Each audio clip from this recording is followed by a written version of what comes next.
പ്രിയപ്പെട്ടവരെ, ഈ ലോകത്ത് നമ്മളെ പരീക്ഷിക്കാൻ അള്ളാഹു ഉദ്ദേശിച്ചില്ലായിരുന്നെങ്കിൽ നമ്മളെ പടയ്ക്കുന്നതോടൊപ്പം തന്നെ അള്ളാഹു താല ഇബിലീസിനെ പടയ്ക്കുമായിരുന്നു.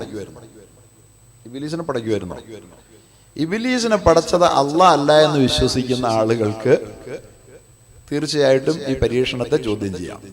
ഇബിലീസിനെ പടച്ചിട്ടുള്ളത് അള്ളാഹ് ആണ് എന്ന് വിശ്വസിക്കാത്ത ആരെങ്കിലും മുസ്ലിം ഉണ്ടോ? ആദം നബിയെ, നമ്മുടെ പിതാവിനെ സ്വർഗത്തിൽ പടച്ചപ്പോൾ തന്നെ ആദം നബിയെ പിഴപ്പിക്കാൻ ഇബിലീസിനെ പടച്ചവൻ അള്ളയാണ്.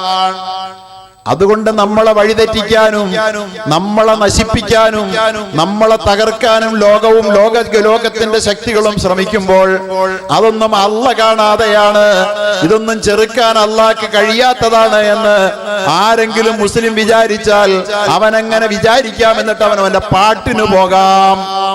അത്രേ ഉള്ളൂ. നമ്മളെ പിഴപ്പിക്കാനും നമ്മളെ തകർക്കാനും ലോകം ശ്രമിക്കും. തകർക്കാൻ വേണ്ടിയിട്ടുള്ള എല്ലാ അധികാരവും കൊടുത്തിട്ട് അള്ളാഹു തആല ഇബ്ലീസിനെ പടച്ച.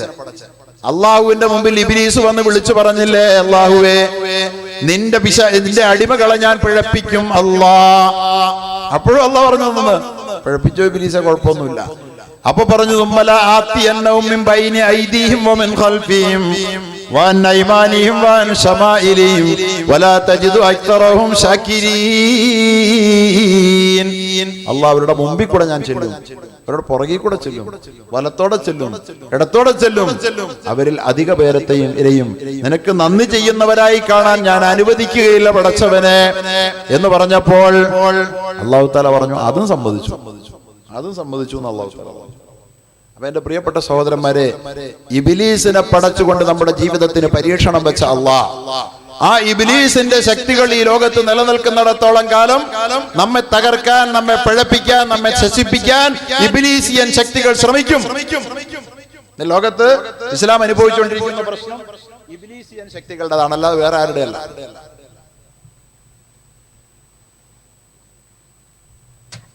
നമ്മളതിന് പറയുന്ന പേര് വേറെ ചിലത് പേരാണ്. ട്രംപ് എന്നാ ചിലപ്പോൾ നമ്മൾ പറയാം, ചിലപ്പോൾ നെതന്യാഹു എന്ന് പറയും, ചിലപ്പോൾ മോഡി എന്ന് പറയും, ചിലപ്പോൾ എന്ന് പറയും അമിത്ഷാ എന്ന് പറയും, അങ്ങനെ ചില പേരുകൾ പറയും. ആരാണിതൊക്കെ? ഇബ്ലീസിയൻ ശക്തികളാണ്. ഇസ്ലാമിന്റെ എതിർദിശയിൽ നിലയുറപ്പിച്ചിരിക്കുന്ന ശക്തികൾ ആദമിന്റെ എതിർദിശയിൽ നിലയുറപ്പിച്ച അതേ ശക്തി തന്നെയാണ്. ആ ശക്തിയുടെ പേരാണ് ഇബ്ലീസ്. ഇബ്ലീസിന്റെ പ്രവർത്തനം സ്വർഗത്തിൽ ആരംഭിച്ചെങ്കിൽ ഈ ലോകത്ത് മനുഷ്യൻ വന്നിറങ്ങിയ അന്നു മുതൽ ഇബ്ലീസും അവന്റെ അനുയായികളും ഈ മനുഷ്യരാശിയെ വഴിപിഴപ്പിക്കാൻ വേണ്ടി കിണഞ്ഞ് ശ്രമിച്ചുകൊണ്ടിരിക്കുകയാണെങ്കിൽ എന്റെ പ്രിയപ്പെട്ടവരെ, ഇബ്ലീസ് പണി നിർത്തുമെന്ന് ഖുർആൻ പറഞ്ഞിട്ടില്ല, ഇബ്ലീസ് പണി നിർത്തുമെന്ന് ഹദീസ് പഠിപ്പിച്ചിട്ടില്ല, പുണ്യ റസൂൽ നമ്മോട് പറഞ്ഞിട്ടില്ല. എക്കാലത്തും ഇബ്ലീസ് ആക്റ്റീവാണ്. പലരും ഇബ്ലീസ് ആക്റ്റീവാണ്. ആ ആക്റ്റീവായ ഇബ്ലീസിനെ നേരിട്ട് കൊണ്ടല്ലാതെ ഈ ലോകത്ത് രക്ഷപ്പെട്ട, വിജയിച്ച, അള്ളാഹുവിന്റെ പ്രീതി നേടിയ ഒരൊറ്റ വ്യക്തിയും കടന്നു പോയിട്ടില്ല. ഒരൊറ്റയാള് പോലും. ശക്തമായ പോരാട്ടം. അക്കാര്യത്തിൽ ഏറ്റവും മികച്ച മാതൃക പ്രവാചകന്മാരാണ്, നബിമാരുടെ ചരിത്രം അല്ലാഹു തആല പറഞ്ഞു തരുന്നത് പരീക്ഷണത്തിൽ മുസൽമാൻ പതറുണ്ടായെന്ന് പരിചയപ്പെടുത്താൻ വേണ്ടിയിട്ടാണ്. പരിശുദ്ധ ഖുർആനിൽ ഏതെങ്കിലും ഒരു ഭാഗത്ത് അല്ലാഹു സുബ്ഹാനഹു വ തആല മാനവരാശിയെ അഭിസംബോധന ചെയ്യുന്നത് മുഴുവൻ നബിമാരെ പരിചയപ്പെടുത്തിക്കൊണ്ടാണ്. നബിമാരെ പറയാതെ ഖുർആൻ ഒന്നും പറയണില്ല. എന്തിനാ ഈ നബിമാരെ പറയണേ? നബിമാരുടെ ഏതെങ്കിലും ഒരു ചരിത്രത്തിൽ അവർ ഇങ്ങനെ സുഖകരമായി അവരുടെ ജീവിതം ആരംഭിച്ചു, വളരെ സന്തോഷകരമായി സുഭിക്ഷമായ ഒരു ജീവിതത്തിലൂടെ അവരിങ്ങനെ കടന്നുപോയി. അവസാനം അവര് വളരെ രാജകീയമായ നിലയിൽ അവർ മരിച്ചുപോയി എന്ന് പറയുന്ന ഏതെങ്കിലും ഒരു നോവൽ, ഏതെങ്കിലും ഒരു പ്രവാചകന്റെ കാര്യത്തിൽ എടുക്കാനുണ്ടോ? ഏത് നബിയുടെ കഥ പറയുന്നത് എന്തിനാ? ഏത് നബിയുടെ കഥ പറയുന്നതും എന്തിനാണ്? ഇബ്ലീസിന്റെ ശക്തികളാ നബിക്കെതിരിൽ പ്രവർത്തിച്ചു. ചെറിയ ശ്രമമല്ല, തകർക്കാൻ ശ്രമിച്ചു, വകവരുത്താൻ ശ്രമിച്ചു, മുച്ചൂടും നശിപ്പിക്കാൻ ശ്രമിച്ചു. പക്ഷേ ഇബ്ലീസിന്റെ ശക്തികളെ തോൽപ്പിച്ചുകൊണ്ട് എന്റെ പിന്നിൽ, എന്റെ കൽപ്പനകളിൽ ഉറച്ചു നിന്ന പ്രവാചകന്മാർ വിജയിച്ചു എന്ന് പറയാനാണ്. പരീക്ഷണങ്ങളിലൂടെ എന്റെ നബിമാർ കടന്നുപോയി. പരീക്ഷണങ്ങൾ അവർ സന്തോഷത്തോടെ സ്വാഗതം ചെയ്തു എന്ന് പറയാൻ വേണ്ടിയിട്ടാണ്, അതിനു വേണ്ടിയിട്ടാണ്. മൂസ നബി അലൈഹി സ്വലാത്തു വസ്സലാമിന്റെ കഥ അല്ലാഹ് പറയുന്നില്ലേ? മൂസ നബിയുടെ കഥ അല്ലാഹു തആല 130 പ്രാവശ്യം ഖുർആനിൽ പറയുന്നുണ്ട്. മൂസ നബിയുടെ കഥ പറയുന്നിടത്താണ് നമുക്ക് സുപരിചിതനായ ഒരു സുഹൃത്തിനെ അല്ലാഹു തആല പരിചയപ്പെടുത്തുന്നത്. അതാരാണ്? ഫിർഔൻ. അല്ലേ? ഫിർഔൻ എന്ന് പറയുന്ന ഒരു സുഹൃത്തിനെ ഈസാ നബി അലൈഹി സ്വലാം, മൂസ അലൈഹി സ്വലാത്തു വസ്സലാമിന്റെ ഒരു പ്രതിയോഗി അല്ലാഹു തആല പരിചയപ്പെടുത്തുന്നത്. എന്തിനാ അത് പറയുന്നതെന്നറിയാവോ? ഇന്ന് ഇസ്ലാമിൽ അന്ന് മൂസ നബിക്ക് ഫിർഔനുണ്ട്, അതിനു മുമ്പ് നൂഹ് നബിക്ക് നമ്രൂദുണ്ട്, ഇബ്രാഹിം നബിക്ക് എതിരിൽ നമ്രൂദുണ്ട്, അതിനു മുമ്പ് നൂഹ് നബി അലൈഹി സ്വലാത്തു വസ്സലാമിന് എതിരിൽ പ്രമാണിമാരുണ്ട്, ഈസാ അലൈഹി സ്വലാത്തു വസ്സലാമിനെതിരിൽ ഇബ്ലീസിന്റെ പിണിയാളുകളുണ്ട്, മുഹമ്മദുർ റസൂലുള്ളാഹിക്കെതിരിലും എതിരാളിയുണ്ട് എന്ന് പരിചയപ്പെടുത്താൻ മാത്രമാണ്. ഇന്ത്യയിലെന്നല്ല, ലോകത്തെന്നല്ല, ഏറ്റവും വലിയ അധികാരത്തിന്റെ തലക്കനവും കാണിച്ച് ലോക പോലീസായി ചമഞ്ഞു നിൽക്കുന്നവന്റെ പേര് എന്തുവായിക്കൊള്ളട്ടെ, അവൻ ഈ ലോകത്ത് ഇല്ല എങ്കിൽ മുസൽമാന്റെ പരീക്ഷണം നടക്കില്ല. മുസൽമാന്റെ ഈമാന്റെ പരീക്ഷണം നടക്കണം ഇവിടെ. ഈ ലോകത്ത് ജീവിക്കുന്ന മുസൽമാൻ ആത്മാർത്ഥമായി അള്ളാഹുവിനെ അംഗീകരിച്ചാണോ അവന്റെ അനുഗ്രഹങ്ങളിലൂടെ കടന്നു പോകുന്നത് എന്ന് അള്ളാഹ്ക്ക് അറിയണം. അനുഗ്രഹം അല്ലാഹു തആല കൊടുക്കും. അനുഗ്രഹം കൊടുത്തിട്ട് നന്ദി ചെയ്യുന്നുണ്ടോ എന്ന് അല്ലാഹു തആല പരീക്ഷിക്കും. ആ അനുഗ്രഹത്തോട് നന്ദിയോടെ പ്രതികരിച്ചാൽ അല്ലാഹു അനുഗ്രഹത്തെ പെരുപ്പിച്ചു കൊടുക്കും. പരിശുദ്ധ ഖുർആൻ ലഇൻ ശകറതും ലഅസീദന്നകും വലഇൻ കഫർതും മിൻ അദാബി ലശദീദ്. അനുഗ്രഹം കൊടുത്താൽ നിങ്ങൾ അതിന്റെ അനുഗ്രഹത്തിന് നന്ദി ചെയ്താൽ എന്ത് ചെയ്യും? അല്ലാഹു അനുഗ്രഹം കൂട്ടിത്തരും. പക്ഷെ അനുഗ്രഹത്തെ നന്ദി ചെയ്തില്ലെങ്കിലോ ഇന്ന അദാബി ലശദീദ്, എന്റെ ശിക്ഷ കടുത്തതാണെന്ന് പരിശുദ്ധ ഖുർആൻ. അപ്പൊ നമ്മൾക്ക് ശിക്ഷ വരുന്നുണ്ടെങ്കിൽ അതിന്റെ കാരണം എന്താന്ന് ഇപ്പൊ മനസ്സിലായോ? നമുക്ക് അല്ലാഹു തആല ആവോളം അനുഗ്രഹങ്ങൾ വാരിക്കോരി തന്നിട്ട് ഒരു പരീക്ഷണം നടത്തും. ആ പരീക്ഷണത്തിൽ, ആ അനുഗ്രഹം തന്നുള്ള പരീക്ഷണത്തിൽ അള്ളാഹുവിനോട് നമ്മൾ നന്ദി ചെയ്താൽ എന്തിനെന്നറിയാതെ ആ അനുഗ്രഹം വർദ്ധിപ്പിച്ചു തരാൻ വേണ്ടിയാണ്.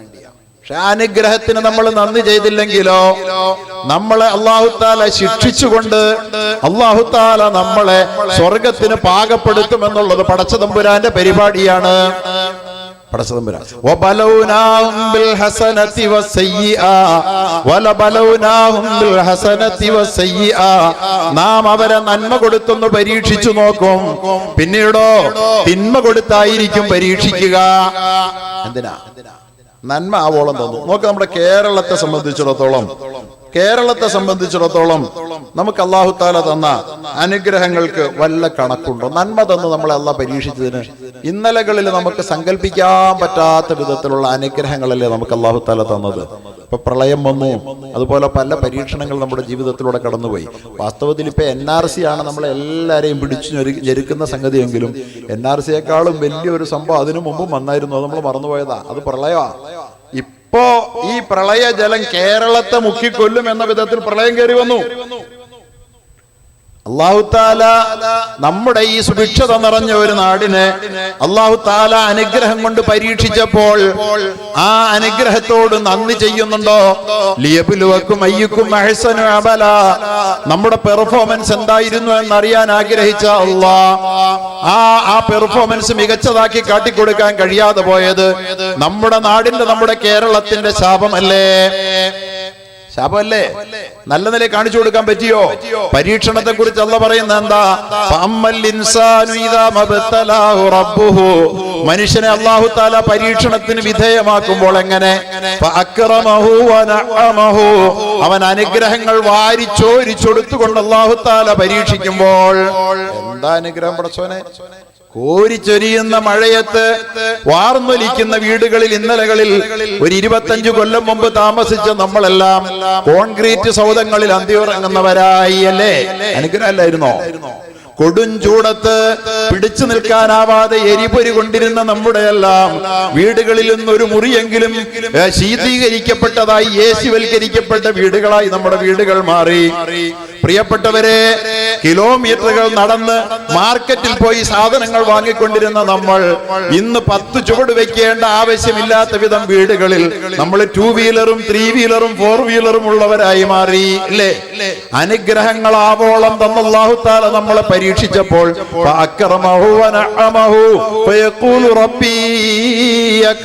അപ്പൊ അവൻ പറഞ്ഞു, അല്ല എന്നെ അംഗീകരിച്ചിരിക്കുക, ബഹുമാനിച്ചിരിക്കുക, ഇപ്പൊ വലിയ നിലയിലും വിലയിലുമാണ് ഞാൻ എന്ന് പറഞ്ഞവൻ ഇങ്ങനെ പൊങ്ങി നടന്നു.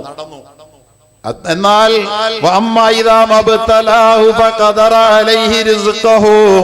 എന്നാൽ മനുഷ്യൻ അല്ലാഹു തആല അവന്റെ അനുഗ്രഹങ്ങളൊന്ന് പിൻവലിച്ചു, ഒരു മാന്യം വരുത്തി, ഒരു പ്രയാസം വരുത്തി. അങ്ങനെ അല്ലാഹു തആല അവനെ പരീക്ഷിക്കുമ്പോഴോ അവന്റെ ഉപജീവനങ്ങൾക്ക് ഒരല്പം മുട്ടുവരുത്തി, മാന്ദ്യം വരുത്തി, ക്ഷാമം വരുത്തിയാൽ അപ്പൊ മനുഷ്യൻ പറയും, ഓ അല്ലാഹ് എന്നെ കൈവിട്ട് കളഞ്ഞല്ലോ, ഞാൻ ഇങ്ങനെയൊക്കെ നടന്നിട്ടും എന്നെ അല്ലാഹ് ഇങ്ങനെ ആക്കി കളഞ്ഞല്ലോ. പറയരുത് കൂട്ടരെ, പറയരുത്. അങ്ങനെ ഞാൻ നിസ്കരിച്ചിട്ടും നോമ്പ് വെച്ചിട്ടും അല്ലാഹു തആല എനിക്ക് പ്രയാസം വരുത്തിയത് എന്താ ചോദിക്കരുതെന്നാൽ, കാരണം ഇത് രണ്ടും പരീക്ഷണമാണ്. അല്ലാഹ് പറയാ, കല്ലാ ബല്ലാ തുക്രിമൂനൽ യതീം. അല്ല കേട്ടോ, അല്ല അല്ല. തന്നപ്പോ നിന്നെ ബഹുമാനിച്ചതോ എടുത്തപ്പോ നിന്നെ നിന്ദിച്ചതോ അല്ല. ബല്ലാ തുക്രിമൂനൽ യതീം. കയ്യിൽ കാശ് തന്നപ്പോൾ നീ യതീമിന്റെ കാര്യം പരിഗണിച്ചിരുന്നോടാ? കയ്യിൽ കാശ് തന്നപ്പോൾ നീ യതീമിന്റെ കാര്യം പരിഗണിച്ചിരുന്നോ? വല്ലാ തുക്രിമൂനൽ യതീമ വലാ തഹാദ്ദൂന അലാ തആമിൽ മിസ്കീൻ. നീ സുഭിക്ഷതയിലേക്ക്, നിറവിലേക്ക് ഉയർന്നപ്പോൾ, നീ സമ്പന്നതയുടെ മേൽപ്പെട്ടിലേക്ക് നീ ഉയർന്നപ്പോൾ, അഗതികൾ അന്നം കഴിക്കാതെ നിന്റെ പരിസരത്ത് അന്തി ഉറങ്ങുന്നുണ്ടോ എന്ന് പരിശോധിക്കാൻ നിനക്ക് നേരം കിട്ടിയോ? അവന്റെ പ്രശ്നം പരിഗണിച്ചോ? പാവപ്പെട്ട നിന്റെ അയൽപക്കത്തെ പെൺകുട്ടി വിവാഹം കഴിച്ചു കൊടുക്കാൻ വേണ്ടി പണ്ടമില്ലാതെ പ്രയാസപ്പെട്ടപ്പോൾ നിന്റെ ഒരേ ഒരു മകളെ നീ കോടിക്കണക്കിന് രൂപയുടെ പന്തലൊരുക്കിക്കൊണ്ടും ഭക്ഷണം വിളമ്പിക്കൊണ്ടും നീ കോടിക്കണക്കിന് രൂപയുടെ മാമാങ്കം നടത്തി കല്യാണം നടത്തിയവനല്ലേടാ? അനുഗ്രഹങ്ങൾ തന്നപ്പോൾ നന്ദി ചെയ്തോ? ഇത് പരീക്ഷിക്കാൻ വേണ്ടി തന്നെയാ മനുഷ്യൻ പടച്ചവനെ പടച്ചത്. മനുഷ്യൻ പടപ്പുകളെ മനുഷ്യനെ പടച്ചതിനാ അനുഗ്രഹങ്ങളോട് നന്ദി ചെയ്യുമെന്നറിയാൻ വേണ്ടിയിട്ടാ. സഹോദരന്മാരെ, ഈ പരീക്ഷണത്തിൽ നിന്ന് ഒഴിഞ്ഞു നിൽക്കാൻ ആർക്കും പറ്റില്ല. അള്ളാഹു പറയുകയാണ്, അള്ളാഹു താല ഒരു നഗരവാസികളെ, ഒരു ഗ്രാമവാസികളെ നിങ്ങൾക്ക് ഉദാഹരണമായി പറഞ്ഞു തരികയാണ്. കാനത്ത് ഖറിയത്തൻ ആമിന. അവർ നിർഭയരായി ജീവിച്ച ഒരു ഗ്രാമമായിരുന്നു. ഒന്നിനെയും പേടിക്കണ്ട. ഒരുപക്ഷെ എനിക്ക് തോന്നാറുണ്ട് ഈ ആയത്തോതുമ്പോൾ കേരളത്തെ കുറിച്ച് പറയാന്ന്. കാരണം എന്താ? ഫലസ്തീനിൽ പ്രശ്നം വന്നപ്പോ നമ്മൾ പറഞ്ഞു അത് അവിടത്തെ എന്തോ കുഴപ്പമാ. അഫ്ഗാനിൽ പ്രശ്നം വന്നപ്പോ പറഞ്ഞു അത് അവരുടെ എന്തോ കുഴപ്പമാ, നമുക്കൊന്നും പേടിക്കണ്ട. ഇറാഖിൽ പ്രശ്നം വന്നപ്പോ പറഞ്ഞു നമുക്ക് പേടിക്കണ്ട, കാനത്ത് ഖറിയത്തൻ ആമീന. ഉത്തർപ്രദേശിൽ പ്രശ്നം വന്നപ്പോ നമ്മൾ പറഞ്ഞു അത് അവിടത്തെ പ്രശ്നമാ, നമ്മളെ അത് ബാധിക്കില്ല. ബോംബെയിൽ കലാപം നടന്നപ്പോ നമ്മൾ പറഞ്ഞു അത് നമ്മളെ ബാധിക്കില്ല, നമുക്ക് പേടിക്കണ്ട. കാനത്ത് ഖറിയത്തൻ ആമീന. ഒട്ടും പേടിക്കാതെ ജീവിച്ച ഒരു നാടായിരുന്നു അത്. എന്ന് പറയാൻ ഒന്നും പേടിക്കണ്ട, നിർഭയമായി ജീവിച്ചു. മുത്തുമഇന്നതൻ, സ്വസ്ഥമായി ശാന്തമായി അന്തി ഉറങ്ങിയ ഒരു നാടാണ്. അനുഗ്രഹങ്ങൾ അവർക്ക് വേണ്ടി അല്ലാഹു തആല വാരിക്കോരി കൊടുത്തു. എന്നിട്ടോ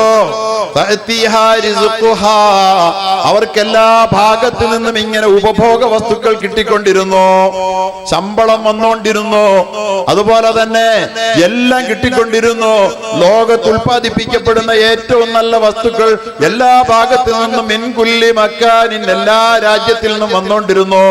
ഗൾഫിൽ നിന്ന് വന്നുകൊണ്ടിരുന്നു, ജർമ്മനിയിൽ നിന്ന് വന്നുകൊണ്ടിരുന്നു, അമേരിക്കയിൽ നിന്ന് വന്നുകൊണ്ടിരുന്നു.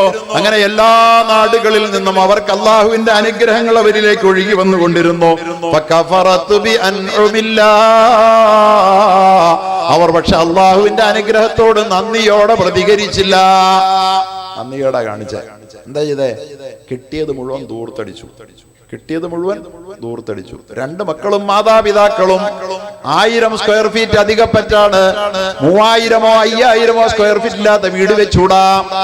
കഫറത്ത് ബിഅൻഉമില്ല, എല്ലാ ഭാഗത്തു നിന്നും അവർക്ക് ഇങ്ങനെ വിഭവങ്ങൾ ഒഴുകിയെത്തിക്കൊണ്ടിരുന്നു, റിസ്ക് വന്നു ചേർന്നുകൊണ്ടിരുന്നു, അവർക്ക് പണം വന്നു ചേർന്നുകൊണ്ടിരുന്നു. ശാന്തമായി അന്തി ഉറങ്ങിയിരുന്ന നാടാണ്.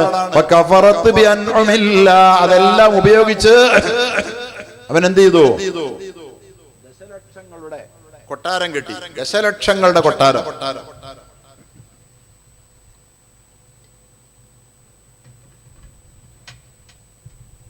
ദശലക്ഷക്കണക്കിന് രൂപയുടെ വാഹനങ്ങൾ അവൻ വാങ്ങി.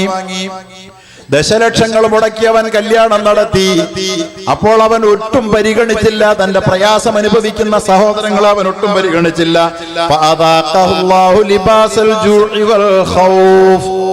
അല്ലാഹു പറയാ, വളരെ ഒട്ടും പിന്തിയില്ല. പൊടുന്നനെ അവരെ അല്ലാഹു തആല പിടിച്ചിട്ട് ലിബാസൽ ജൂ, വിശപ്പിന്റെ ഉടുപ്പ് ഒരു ഉത്തരി തലയുടെ മുകളിൽ കൂടെ അല്ലാഹു തആല ഇട്ടു. വിശപ്പിന്റെ വൽ ഖൗഫ്, പേടിയുടെയും ഉടുപ്പെടുത്ത് അവരുടെ തലമണ്ടയെ കൂടെ അല്ലാഹു തആല ഇട്ട് കൊടുത്തു. അല്ലാഹു തആല പറയാ, കണ്ടില്ലായിരുന്നു പ്രളയം വന്നപ്പോ എൻ്റെ പള്ളിയുടെ സ്കൂളുണ്ട്. ആ പള്ളി സ്കൂള് ഒരു പ്രളയ ക്യാമ്പായിരുന്നു. 500 പേർക്ക് ഭക്ഷണം ഒരുക്കി. നാട്ടിലെ ഒന്നാന്തരം മുതലാളിമാരാണ് വീടൊക്കെ പൂട്ടിയിട്ട് അഭയാർത്ഥി ക്യാമ്പിൽ വന്ന് താമസിക്കുന്നത്. പലരും വന്നു, ബന്ധുമിത്രാദികളുടെ വീട്ടിൽ വന്ന് താമസിച്ചു. അപ്പോൾ പോലും അവർ അപരനെ ആശ്രയിച്ചുകൊണ്ട് അന്നം കഴിക്കേണ്ട 2 നില 3 നില കൊട്ടാരമുള്ളവർ പ്രളയം അവരുടെ വീടിന്റെ മട്ടുപ്പാവിൽ വന്ന് മുട്ടിയപ്പോൾ, പ്രിയപ്പെട്ടവരെ, വീട്ടിലേക്ക് പ്രളയം കടന്നു വന്നപ്പോൾ ചെറുക്കാനാവാതെ വീട്ടിൽ നിന്നിറങ്ങി അഭയാർത്ഥി ക്യാമ്പിൽ അഭയം പ്രാപിച്ചവരെ വിശപ്പ് വേട്ടയാടി അന്യന്റെ അപരന്റെ സഹായം ആവശ്യമായി. അല്ലേ? അല്ലെങ്കിൽ ബന്ധുവിന്റെ വീട്ടിൽ പോയി അഭയം പ്രാപിച്ചു, ബന്ധുവിന്റെ ഔദാര്യം അവൻ ആവശ്യമായി വന്നു. കേരളത്തിൽ വന്നതല്ലേ, അല്ലാഹു തആല വിശപ്പിന്റെ ഉത്തരീയമെടുത്ത് ഒരു ഉടുപ്പ് പോലെ അവനെ ധരിപ്പിച്ചു. വൽ ഖൗഫി, പേടിയും വന്നു. പ്രളയകാലത്ത് നാം അത് കണ്ടതാണ്. ഇപ്പോഴത്തെ പേടിയേക്കാളും വലിയ പേടിയായിരുന്നു. കാരണം എന്താണെന്നറിയോ? അന്നൊരു വെള്ളിയാഴ്ച തോരാ മഴ കേരളമാകെ പെയ്ത് തിമിർത്ത് പെയ്ത തോരാ മഴയിൽ പല ഭാഗത്തും മക്കളും മരുമക്കളും വേണ്ടപ്പെട്ടവരും പഠിക്കാൻ പോയ വിദ്യാർത്ഥികളായ മക്കളും ഒക്കെ കുടുങ്ങിക്കിടന്നപ്പോൾ അവരെ ഒന്ന് വീട്ടിൽ പോലും എത്തിക്കാൻ കഴിയാതെ പലരും പല വഴികളിൽ പ്രയാസപ്പെട്ടു. അല്ലേ? പ്രയാസപ്പെട്ടു. അങ്ങനെ എല്ലാവരും ഭയന്നുപോയി. അന്നത്തെ ഒരു രാത്രിയിൽ മഴ തോരുന്നില്ലെന്ന് കണ്ടപ്പോൾ ആ വെള്ളിയാഴ്ച രാവിൽ പരിശുദ്ധമായ കഅബാലയത്തിലടക്കം ലോകത്തിന്റെ എല്ലാ കോണുകളിലും പള്ളികളിലും പാതിരാത്രി വീടുകളിലും അള്ളാഹുവിന്റെ നേരെ പ്രാർത്ഥനകളുടെ കരങ്ങൾ ഉയർന്നില്ലേ? പേടിച്ചില്ലേ? എന്താ പേടിച്ചേ? ഇപ്പൊ ഇതുകൊണ്ടിരിക്കുന്ന മഴ, ഓരോ പ്രാവശ്യം മഴ മുറുകുമ്പോഴും മനുഷ്യന്റെ മനസ്സിൽ പേടി മുറുകിക്കൊണ്ടിരുന്നു. ഇന്ന് നാം അത് മറന്നുപോയതാണ്. വല്ലാത്ത പേടിയായിരുന്നു അത്. അന്നത്തെ പാതിരാത്രിയിൽ അള്ളാഹു അവന്റെ പ്രത്യേകമായ അനുമതിയോടുകൂടി അനുഗ്രഹത്തോടുകൂടി ആ വെള്ളിയാഴ്ചയുടെ രാത്രിയിൽ അള്ളാഹു തആല മഴയെ പിടിച്ചു കെട്ടിയില്ലായിരുന്നുവെങ്കിൽ പ്രിയപ്പെട്ടവരെ, കേരളത്തിന്റെ ദുരന്തം അതിലൊടുങ്ങുമായിരുന്നോ? അള്ളാഹു അനുഗ്രഹങ്ങൾ ആവോളം വാരിച്ചോരി തരിയുമ്പോൾ അതിനോട് അനുഗ്രഹത്തെ നന്ദിയോടുകൂടി പ്രതികരിക്കുന്നതിന് പകരം നന്ദികേട് കാണിക്കുന്ന ആളുകളെ ഒട്ടും താമസിയാതെ അല്ലാഹു തആല അവരെ രുചിപ്പിച്ചത് ലിബാസൽ ജൂഇ വൽ ഖൗഫി, പേടിയുടെയും വിശപ്പിന്റെയും ഉടയാടയാണ് ധരിപ്പിച്ചത്. അനുഗ്രഹങ്ങൾ നമുക്ക് അല്ലാഹു തആല തന്നുകൊണ്ടൊരു പരീക്ഷണമുണ്ട്. ആ അനുഗ്രഹത്തിന് നന്ദി ചെയ്യുന്നോ എന്നറിയാൻ വേണ്ടിയിട്ടുള്ള പരീക്ഷണം. ഇനി അനുഗ്രഹത്തിന് നന്ദി ചെയ്തിട്ടില്ലെങ്കിൽ പിന്നെ എന്താ ചെയ്യുക? അല്ലാഹു തആല അനുഗ്രഹത്തെ തിരിച്ചെടുത്തുകൊണ്ട് ഒരു പരീക്ഷണമുണ്ട്. എന്തിനാ? നന്മ കൊടുത്ത് അല്ലാഹു ആദ്യം പരീക്ഷിക്കും. അതിൽ വിജയിക്കുന്നില്ലെന്ന് കണ്ടാൽ അല്ലാഹു തആല ദോഷം കൊടുത്ത് പരീക്ഷിക്കും രണ്ടാമത്. എന്തിനാത്? അല്ലാഹു ഉത്തരം പറയുന്നുണ്ട്. ലഅല്ലഹും യർജിഊൻ, അവരെന്നോട് അഹദ് ചെയ്തവരാണ്, അവരെന്റെ ലാ ഇലാഹ ഇല്ലല്ലാഹ് പറഞ്ഞവരാണ്, അവർക്ക് സ്വർഗം കൊടുക്കാമെന്ന് ഞാൻ ഓഫർ ചെയ്തതാണ്. പക്ഷെ സ്വർഗത്തിന്റെ പരീക്ഷണത്തിൽ അവർ തോറ്റുപോയതാണ്. അനുഗ്രഹത്തിന്റെ സമയത്ത് അനുഗ്രഹത്തോട് നന്ദി ചെയ്യാൻ കഴിയാഞ്ഞവരാണ്. നമസ്കാരത്തിൽ പോലും കൃത്യത പാലിക്കാത്തവരാണ്. റമദാനിലെ നോമ്പിനെ അവഗണിച്ചവരാണ്. സക്കാത്ത് കണക്ക് നോക്കാൻ അവർ ഒരിക്കൽ പോലും ശ്രമിക്കാതിരുന്നവരാണ്. പൈസ കയ്യിൽ ഉണ്ടായിട്ടും ഹജ്ജ് പോലും ചെയ്യാഞ്ഞവരാണ്. അനുഗ്രഹം കൊടുത്തപ്പോ ചെയ്യേണ്ട വിധത്തിൽ നന്ദി ചെയ്തില്ല എന്ന് മാത്രമല്ല, ഇന്നൽ മുബദ്ദിരീന കാനൂ ഇഖ്വാന ശയാത്തീൻ, ധൂർത്തടിക്കുന്നവൻ, അള്ള കൊടുത്തിരിക്കുന്ന അനുഗ്രഹങ്ങളെ ധൂർത്തടിക്കുന്നവൻ, അവൻ ഇബ്ലീസിന്റെ പിശാചിന്റെ കൂട്ടാളിയാണ്. ആദമിന്റെ മക്കളല്ല അവൻ ഇബ്ലീസിന്റെ ആളാണ്. വലാ തുബദ്ദിർ തബ്ദീറാ, അതുകൊണ്ട് നിങ്ങൾ ധൂർത്തടിക്കരുതേ എന്ന് അള്ള പറഞ്ഞത് ഒട്ടും പരിഗണിക്കാതെ എന്റെ പ്രിയപ്പെട്ടവരെ ധൂർത്തടിച്ചില്ലേ? ഇല്ലെന്ന് പറയാൻ പറ്റുമോ? ഞാനൊക്കെ എറണാകുളത്താണുള്ളത്.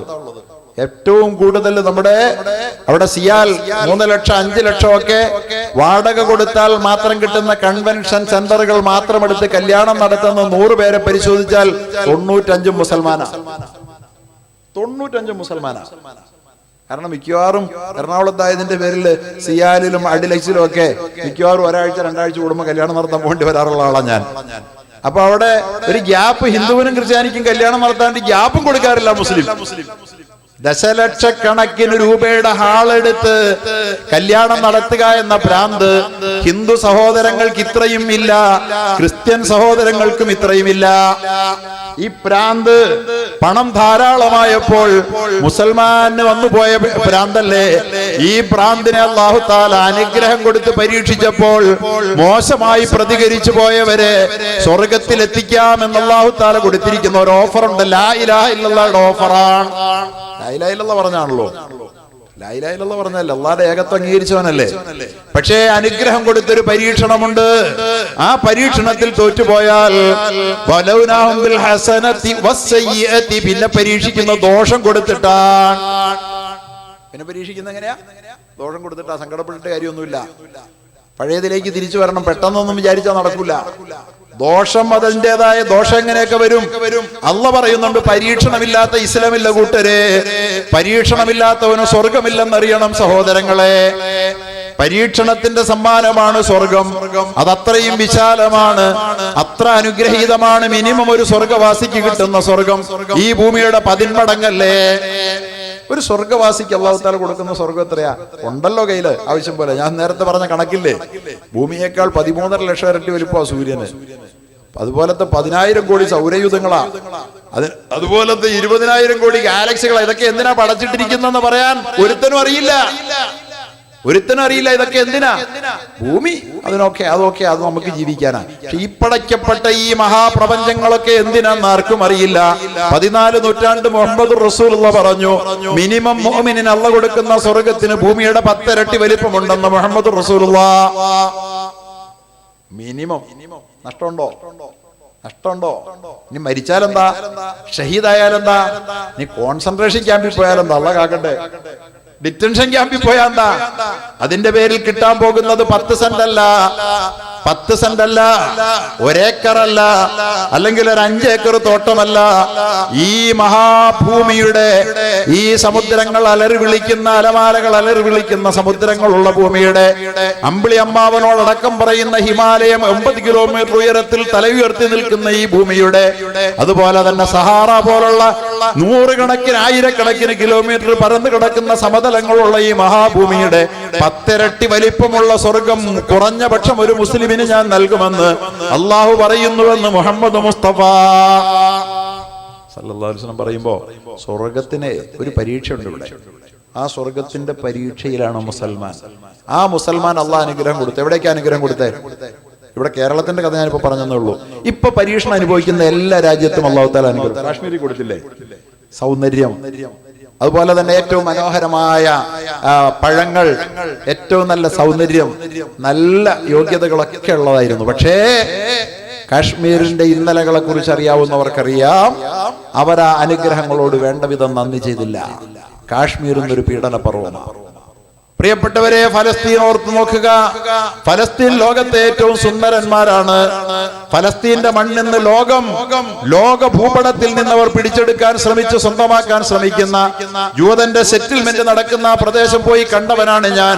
ഈ ഭൂമിയിലെ ഏറ്റവും മനോഹരമായ ഭൂപ്രദേശത്താണ് അല്ലാഹു അവരെ താമസിപ്പിച്ചത്. അവർക്ക് അല്ലാഹു തആല ഈമാൻ കൊടുത്തവരായിരുന്നു, സൗന്ദര്യം കൊടുത്തവരായിരുന്നു, സമ്പത്ത് കൊടുത്തവരായിരുന്നു. ലോകത്തെ ഏറ്റവും വിദ്യാസമ്പന്നരായ സമൂഹവും അവരായിരുന്നു. ഭൗതിക വിദ്യ പക്ഷേ പ്രവാചകന്റെ ആ മക്കൾ അള്ളാഹുവിനെ മറന്നുപോയതിന്റെ ഫലമായി അവരിന്ന് അനുഭവിക്കുന്ന അദാബല്ലേ. ഇറാഖ് അനുഗ്രഹം കൊടുക്കാതെ കൊടുത്ത് പരീക്ഷിച്ചില്ല. അത് എവിടെയെങ്കിലും അനുഗ്രഹം കൊടുക്കാതിരുന്നോ? ഇറാഖ് എത്ര സുഖസമൃദ്ധമായിരുന്നു, സമ്പൽ സമൃദ്ധമായിരുന്നു. സദ്ദാം ഹുസൈൻ എന്ന് പറയുന്ന ഭരണാധികാരി അവിടെ ഉണ്ടായിരുന്നു. ആ രാജ്യത്തിന് കുഴപ്പമൊന്നും ഉണ്ടായിരുന്നില്ല. പക്ഷേ യഥാ രാജ തഥാ പ്രജ, ഭരണാധികാരിയും ഭരണീയരും ഒന്നുപോലെ. അള്ളാഹു വേണ്ടെന്ന് പറഞ്ഞ നഹ്നു നത്റുകു ഹാദൽ കിതാബ്, ഈ ഖുർആനെ ഉയർത്തിപ്പിടിച്ചുകൊണ്ട് ഞാനിത് വലിച്ചെറിയുന്നു എന്ന് പ്രഖ്യാപിച്ച ഭരണാധികാരി. സദ്ദാമിനൊരു കാലം അങ്ങനെ ഉണ്ടായിരുന്നു. അള്ളാഹ് പുറത്തു കൊടുക്കട്ടെ. അവസാന ഈമാനോടുകൂടി മരിച്ചു, സ്വർഗം കിട്ടി, അൽഹംദുലില്ലാ. അതാണ് വബലൗനാഹും, നന്മ കൊടുത്ത് അള്ളാഹ് പരീക്ഷിച്ചപ്പോൾ നഹ്നു നത്റുകു ഹാദൽ കിതാബ് എന്ന് പറഞ്ഞ് തന്റെ കമ്മ്യൂണിസ്റ്റ് ആശയത്തിൽ അധിഷ്ഠിതമായ ബഅ്ത്ത് പാർട്ടി കെട്ടിപ്പടുത്ത് അള്ളയെ തള്ളിപ്പറഞ്ഞ് നാടൊട്ടുക്കും തന്റെ പ്രതിമകൾ സ്ഥാപിച്ച അനിസ്ലാമികമായ തേർവാഴ്ച നടത്തിയ സദ്ദാം ഹുസൈൻ ഇറാഖി ജനത വെറുതെ അനുഭവിക്കാന്ന് വിചാരിച്ച അല്ലാഹു തആല അവർക്ക് അനുഗ്രഹങ്ങളുടെ കാനത്ത് ഖറിയത്തൻ ആമിനത മുത്മഇന്ന, സുഖസമൃദ്ധമായ നിർഭീതമായ ശാന്തമായ ഒരു ജീവിതം കൊടുക്കാത്ത ഒരു നാടും ഇസ്ലാമിക ലോകത്തില്ല. ഇന്ന് പരീക്ഷിക്കപ്പെടുന്ന നാടുകൾ എല്ലാവർക്കും കൊടുത്തു. അല്ലാഹ് ഗൾഫ് മൊത്തം എടുത്തോ? ഗൾഫിന് അല്ലാഹ് കൊടുത്തതെന്താ? ഗൾഫിന് വലിയ ഇപ്പൊ ഇറാനിലാകട്ടെ, ഇറാഖിലാകട്ടെ, ഫലസ്തീനിലാകട്ടെ, യമനിലാകട്ടെ, മറ്റെവിടെയും ആയിക്കൊള്ളട്ടെ, പേര് പറയാൻ അറിയാവുന്നതും അറിയാത്തതുമായ മുഴുവൻ ഗൾഫ് നാടുകൾക്കും അല്ലാഹു തആല ഈ പരീക്ഷണത്തോടും തൊട്ടു മുമ്പ് കൊടുത്തത് ഓ ബലൗനാഹും ബിൽ ഹസന, നന്മയുടെ പരീക്ഷണം, നന്മയുടെ സുഭിക്ഷതയുടെ പരീക്ഷണമാണ്.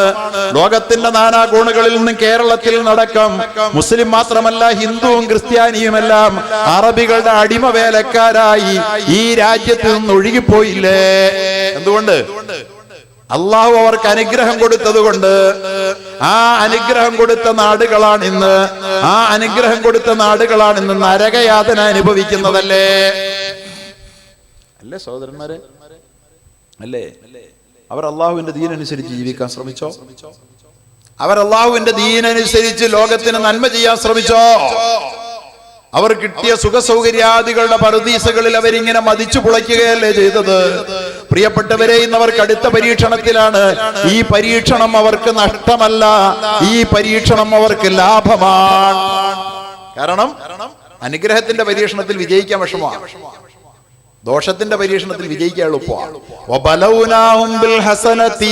നന്മ കൊണ്ട് മുസ്ലിങ്ങളെ നിങ്ങളെ പരീക്ഷിക്കുമെന്നുള്ള പറഞ്ഞു നിർത്തിയിരുന്നെങ്കിൽ നമുക്ക് സംശയം വരുമായിരുന്നു. പക്ഷേ അല്ലാഹ് പറയുകയാവൽ ചീത്ത കൊണ്ട് നന്മ തന്നിട്ട് നിങ്ങൾ വിജയിച്ചില്ലെന്ന് കണ്ടാൽ ചീത്ത തന്ന് നിങ്ങളെ നാം പരീക്ഷിക്കും കേട്ടോ.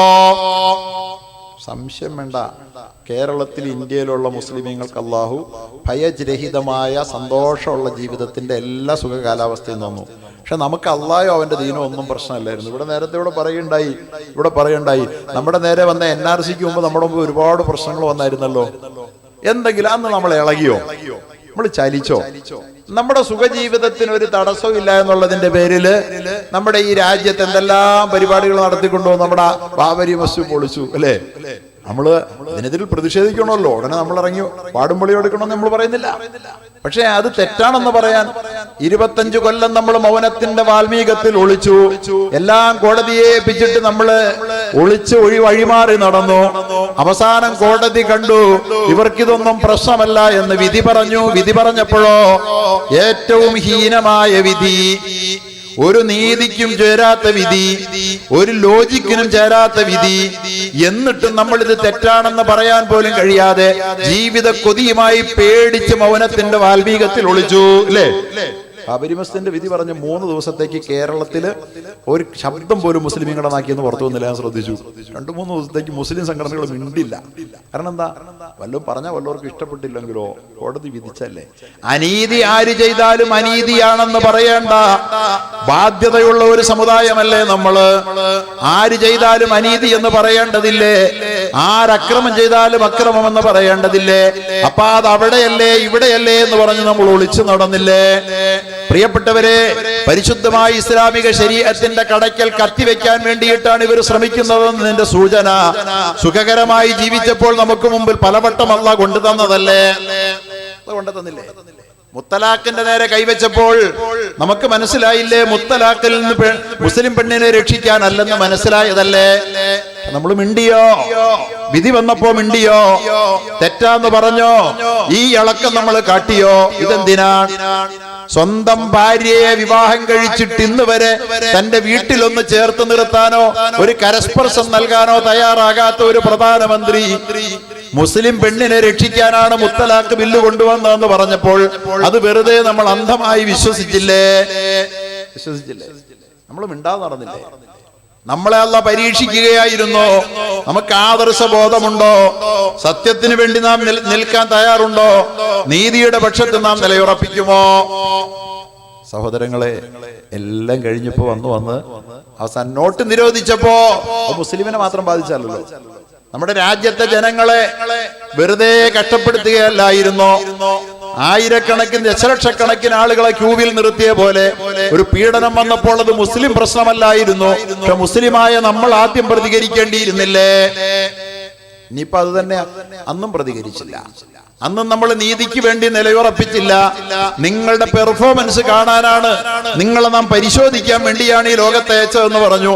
നമ്മുടെ പെർഫോമൻസ് ഇവിടെ എല്ലാം മോശമായി അല്ലേ? അപ്പൊ എന്ത് വേണ്ടു? നോട്ട് നിരോധനത്തിൽ നമ്മൾ ക്യൂ നിന്നതുപോലെ ഇനി നമ്മൾ NRC പൗരത്വം തെളിയിക്കാൻ വേണ്ടി ക്യൂ നിൽക്കണം. പോയിട്ട് എന്തോരം ക്യൂ നിന്നാൽ മതിയാവും? നിങ്ങൾക്ക് അറിയാവോ? വാപ്പാടെ 1951 വാപ്പയും ഉമ്മയും ഇന്ത്യ രാജ്യത്ത് ജീവിച്ചിരുന്നു എന്നുള്ളതിന്റെ സർട്ടിഫിക്കറ്റ് കൊണ്ടുവരാൻ ഒരാൾക്കും കഴിയില്ല. ആ കൊണ്ടേ കൊടുക്കുന്ന സർട്ടിഫിക്കറ്റ്, ഒരു പാസ്പോർട്ട് എടുക്കാൻ വേണ്ടി നമ്മൾ പെടണ പെടാപ്പാട് നമുക്കറിയാലോ അല്ലേ? ഒരു ആധാറിന് വേണ്ടി നമ്മൾ എന്തോരം കയറി ഇറങ്ങാണെന്നൊന്ന്. ഇനി നമുക്ക് തെളിയിക്കാൻ കഴിയാത്ത രേഖ വേണമെന്നാവശ്യപ്പെടുന്ന പരീക്ഷണം വരുമ്പോൾ നമ്മൾ എത്രമാത്രം കയറി ഇറങ്ങേണ്ടി വരും? ഇതിനു മുമ്പേ ചലിക്കേണ്ട നാം, ഇളകേണ്ട നാം അനുഗ്രഹത്തിന്റെ ആനന്ദത്തിൽ അഭിരമിച്ചു കഴിഞ്ഞപ്പോൾ നമ്മൾ അള്ളാഹുവിന്റെ അനുഗ്രഹത്തിന് നന്ദി ചെയ്തില്ല. അള്ളാഹു എന്ത് ചെയ്തു? അള്ളാഹുവിന്റെ